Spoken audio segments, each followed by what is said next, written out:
Mohit. He asked the question, why Sangh has adopted Bhagavad Dvaj instead of national flag? Krishna Prasad, what is the effort of Sangh in bringing women into the forefront? G. Jawahar, how Sangh can work with entrepreneurs and business to create more employment? Media related, Dr. Venkateshwarlu, Vice Chancellor, Tumkur University, Ravi Shankar Bhatt, MG Suraj, Jayalakshmi KS, Chudi Sivaram, Sanjit Naik. Why is there hatredness towards Sangh these days? Why Sangh does not respond or rebut to false statements and allegations? Why is Sangh aversion to mainstream media? Don't you think RSS needs a dedicated public relations system? Can you give a hard-hitting reply to critics of RSS asking you and Modi ji to step down at 75? On politics, Venkatesh Dalwar. Why Sangh do not support any political party directly? On policies, how is that alignment between Modi ji, Sabka Saath, Sabka Vikas, Sabka Vishwas and Sangh organization policies and action at grassroots level works? Too many questions together. Okay. It starts with first question. First question on Bhagavad Dvaj Bhai. So, hey, it is there. So, Sangha started in 1925. And we had to provide for Sangha. So the current system was asking for, in Marathi we say Vargani, contributions. But Dr. Edgar said Sangha is ours. So if I have to marry my sister or marry my brother, I don't go on seeking contributions. I will fetch loan from somewhere, do the needful and then repay back. But I will never beg for my work. So Sangha is our work. We should run Sangha. So we have to, and this is not something I am contributing, I am a donor.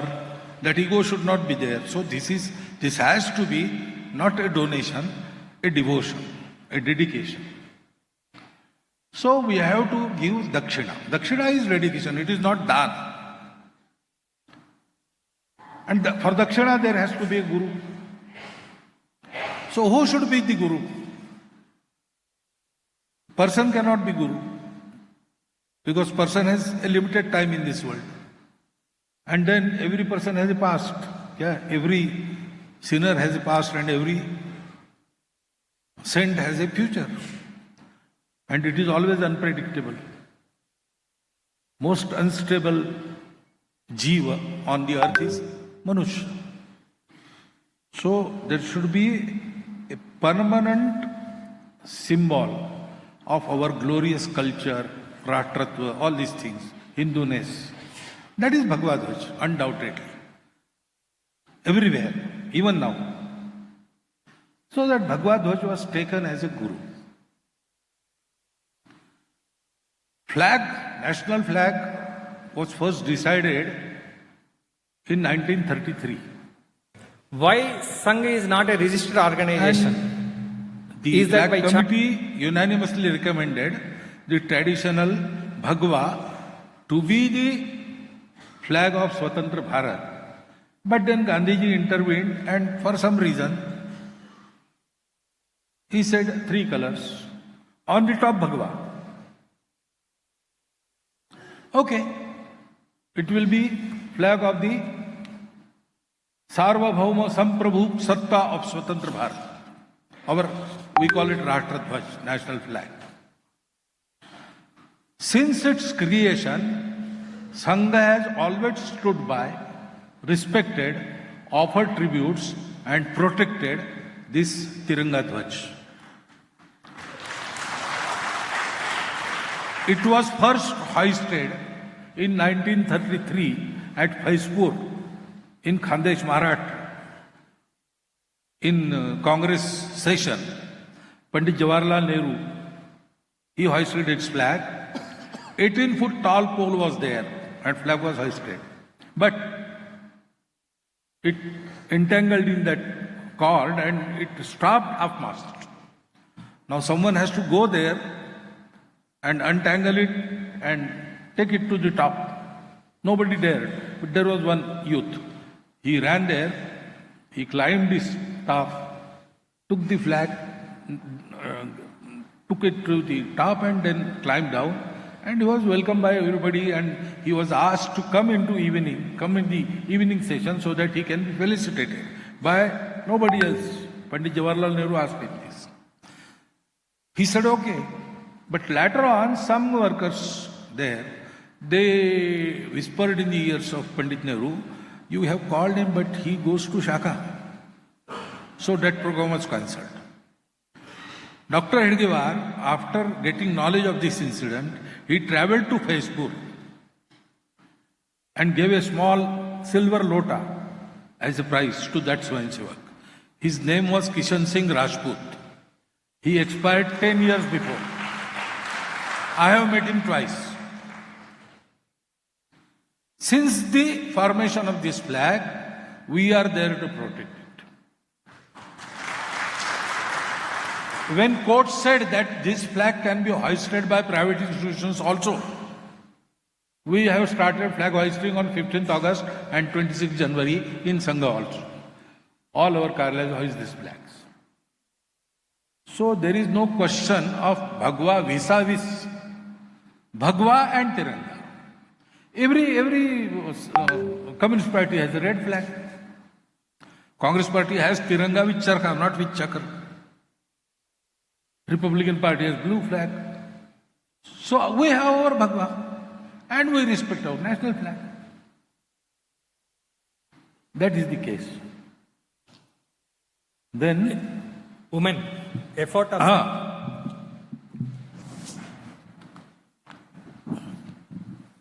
Sangh in bringing- effort from women started in 1933. Thank you. In 1933, in those times, young workers, if they started working in women also, there was scope for much whispering. It was harmful for a young organization like Sangha to do that. So Dr. Hedgewar didn't go there to work in women. But one of the mothers of our Swayamsevaks, she came to Dr. Hedgewar and asked him, you are organizing whole of the Hindu society and you are keeping 50% out. So Dr. Hedgewar said, I cannot do that. It may harm my organization in its childhood only. So if some lady does this work, I will do it. I will help her. So she started Rashtra Sevika Samiti. And it was agreed at that time that Sangha and Samiti will go parallel, never meet, but always help each other. And we are doing that. Samiti has about 10,000 centers all over Bharat. They also have got some 50 plus full-time devoted pracharaks, we call it in Sangha, pracharika they call it in Samiti. They have shakhas, the similar program, the same dhwaj. They have their prarthana with the same spirit but different words. All this they are doing. And whatever our Swayamsevaks do for the benefit of the society, therein women and Swayamsevaks, males, they work together. At the level of execution, at the level of decision, leadership, everywhere, we are trying to bring them at par with the males. Such workers, women workers in various organizations run by Swayamsevaks, they have now started coming together for the emancipation, empowerment and education of women folk of our country so that they will participate equally in the national affairs. That activity we call Mahila Samanvay. All this is going on. So, by agreement, the Sangha programs which are visible outside, therein only Purush, they participate. Mahila, they will go to Rashtra Sevika Samiti. But all else is done by them together, and the effort is to bring Purush and Mahila, numerically they are nearly at par, but as a role also, they should have equal participation, the same role in leadership, decision, etc., etc. How Sangh can work with entrepreneurs and businessmen to create more employment? We expect that at district level, businessmen, entrepreneurs, technical, knowledgeable persons of that district, some social workers, they should come together. They should survey the district. What skills will provide the employment locally to youth there? And they should create a facility wherein youth of that district will be trained in the same skills which will fetch them employment locally. They need not leave their place. They will get the employment at their home place and they will fare well. Their household will run fairly well. That type of training, that type of employment should be brought. It should be decentralized, district-wise effort. That is what we expect. We call it as Swavalambi Bharat Abhiyan, and an organization, Swadeshi Jagarana Mancha, with others, Laghu Udyog Bharati, etc., who are working in this economic and trading field, they come together and do this. So this has started. We are doing it. Media hatredness. Why Sangh? Media hates Sangh. You see, answering the questions. What for we should answer the questions? For the sake of benefit of our organization. So every question need not be answered. For example, we are answering many questions. But again and again that question is asked. Why? Because there are people who must raise the questions about Sangha, who must make people doubtful about Sangha. We need not answer them. We have other important works to do. We cannot waste our time by replying everybody. And then, after these years have passed, the criticism makes us more famous. You have just witnessed here in Karnataka.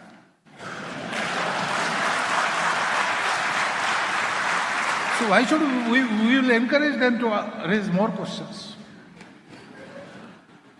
Then those who ask questions, we have to see what their intention. Those who want to understand. I am answering your questions. Because you want to understand. But there are some who do not want to understand. They just want to nag us. So Balasaheb was answered questions about politics. 3 different persons, he answered differently. One fellow wanted to understand what is the relation. Sangha role in politics and the political party BJP, what? So he wrote a letter. Balasaheb answered, asked him to come, gave him interview for 3 hours. He told him everything. He was satisfied. He went back. Then there was another fellow who just wanted to nag. So he raised this question in a small meeting. Balasaheb told him, you have asked the right question but to a wrong person. He asked, my sons go to BJP. So you should not ask this to me. You see, we don't tell our sons where to go. When they want to go in politics, they try to enter this party. That party says, oh, you are RSS wala? Go out, get out. We don't want you here. Another party says, no, we have resolved not to let enter anybody our party unless He should forego his relationship with Sangha. So every door is closed for Swayamsevak. The only open door, he seeks his refuge there. He goes to BJP. So you go to the other parties and ask them why there is no Swayamsevak in your party. Now, this is not the real answer. But that question was not asked because he wanted answer. And there was still another who was just, for any reason, he wanted to criticize RSS. So he asked this, why do you support BJP? Balasaheb asked him, in which shaka do you go? What responsibility you have? He said, I am not Swayamsevak. He said, by what right you are putting this question to me? My Sangha, I will take it to any party. Who are you to ask? Now this is also not right answer. But for that question, so answering questions, it doesn't matter actually. We are doing our work. Everybody knows we are doing right thing. Still there are some who, after knowing all this, they want to just nag us or create some disturbance in our work. We don't respond to them. But some questions we do ask. Sometimes we issue statement. When we see that question has some weight, people need clarification, we do it. So it is not that we don't ask, we don't answer questions or we ignore questions. But there is no point in answering the same question 100 times. Once answer is given, okay. Those who don't know, they will come to us, they will ask us. We will answer them individually. That happens. Why Sangha do not support any political party? We do not support any political party. We do not participate in vote politics, current politics, election politics, etc. Sangha is work of uniting the society. And politics by nature is divisive. So we keep out of politics. We support policies. And especially now that we are a force, we will exert our force to support the right policy. Not individual, not a party, but policy. For example, we wanted to have Ram Mandir in Ayodhya. So our Swayamsevaks supported them who stood by its construction. So BJP was there. If Congress would have supported that, our Swayamsevaks supported that party also. Actually, during those agitation, elections happened, and 2/3 times there was not a single party contesting, there was an alliance. So BJP was supporting, where their candidate was there, Swayamsevaks did support him. We didn't tell them. Naturally, they went after that candidate, but JDU was fielding their candidate. And there was alliance between BJP. So our Swayamsevaks supported that candidate. So we don't have special affinity towards one party. There is no Sangha party. No party is ours. And all parties are ours. Because they are Bharatiya parties. We support Rashtra-niti, not Rajaniti. And that we do publicly. We have our views and we want to go this country in a particular direction. Those who will drive in that direction particularly, we will support them. We will ask public to think about this and support them. Whatever public does, it is their prerogative. But we will exert our strength in favor of the Rashtra-niti we feel proper.